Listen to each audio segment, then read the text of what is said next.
Assalamualaikum warahmatullahi wabarakatuh. Bagaimana kabar kalian di siang ini? Ya, alhamdulillah kalian ada dalam keadaan sehat ya. Kita akan memulai pembelajaran bahasa Indonesia. Alangkah baiknya kita berdoa dulu ya. Siapa yang mau doa? Ya boleh, Rahma.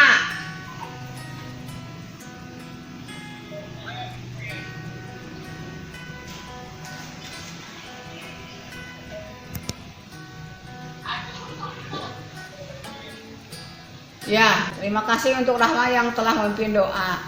Untuk pembelajaran kali ini masih tetap seperti hanya minggu kemarin mengenai struktur cerita pendek ya. Struktur cerita pendek yang kalian ketahui apa coba?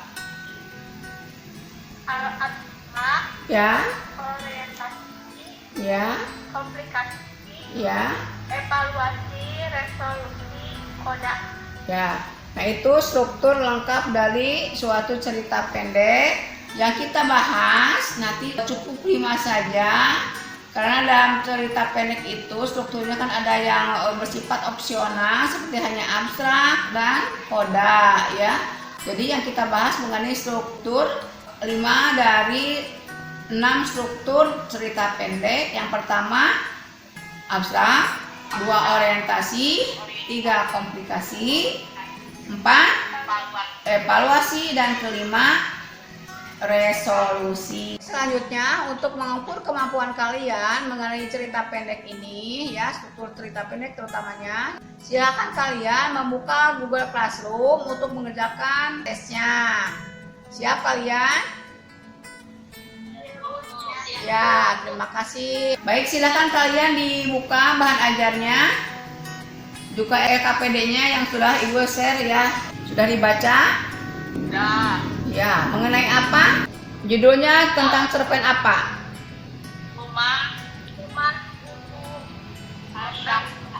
Rumah Buku Asyahla.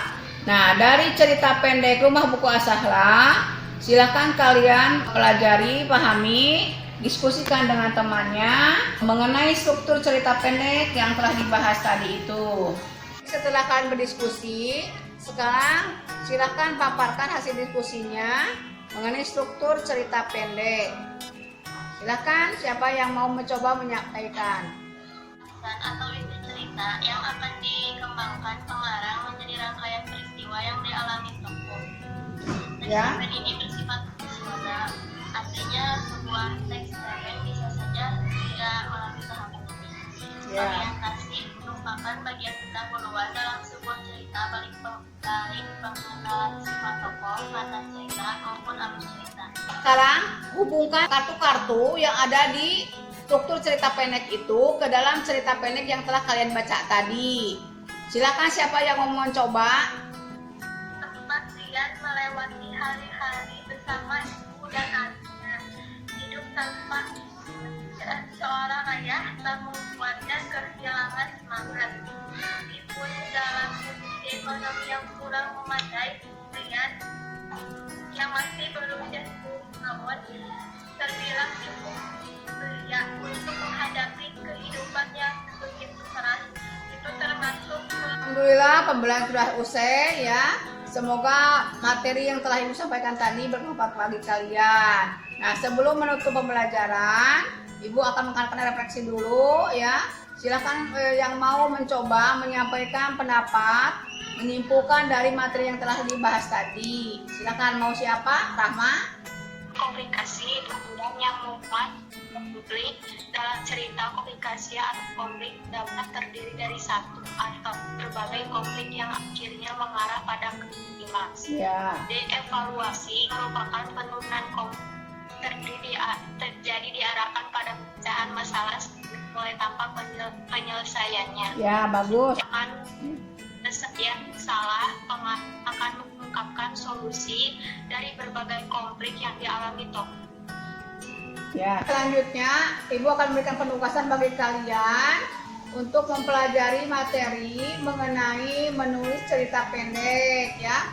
Dari menulis cerita pendek itu kan karena kalian sudah bisa memahami apa struktur cerita pendek. Nah kemudian nanti kalian menuliskannya ya mengenai cerita pendek yang ada dalam gagasan kalian atau juga bisa dari pengalaman kalian ya.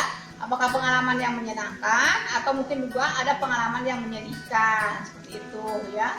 Nah selanjutnya untuk mengakhiri pembelajaran ini kita berdoa dulu ya supaya apa yang telah kita bahas mengenai struktur cerita pendek ini bisa bermanfaat, bisa berkah bagi kalian ya.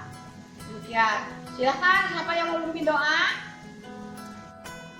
Ya, boleh memimpin doanya. Sebelum pelajaran sebaiknya kita terlebih dahulu doa dimulai.